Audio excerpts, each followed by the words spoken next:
ভাই আজকে আমি প্রচুর এক্সাইটেড, কারণ আমি এই জীবনের প্রথম গরুর হাটে এসেছি গরু কেনার জন্য। সো আমরা সব ভাই বোনেরা মিলে চলে আসলাম আমুলিয়া মডেল টাউন হাটে। যেহেতু ঈদের এখনো বেশ কিছুদিন বাকি, সো এই হাটটাতে আমি খুব একটা মানুষের ভিড় দেখতে পাইনি, কিন্তু এই হাটটাতে এত সুন্দর সুন্দর গরু ছিল, মাশাল্লাহ।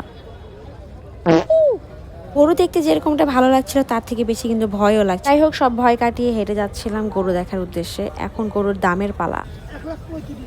যদিও আমার সেরকম একটা আইডিয়া নেই, তারপরও আমার মনে হচ্ছিল গরু দেখে যে এই গরুগুলোর সাইজ অনুযায়ী তারা দাম একটু বেশিই বলছিল।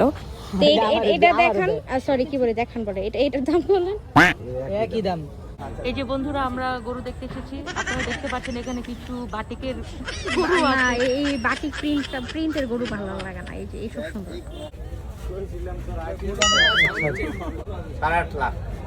যাই হোক, এখানে গরুর দাম অনেক বেশি, সো আজকে আর কেনা হলো না। আর গরু দেখতে দেখতে আমাদের লেগে গেল প্রচন্ড ক্ষুধা। সো আমরা সোজা চলে যাই সেই সিদ্ধ ডিম, ফেমাস সিদ্ধ ডিমওয়ালা মামার কাছে।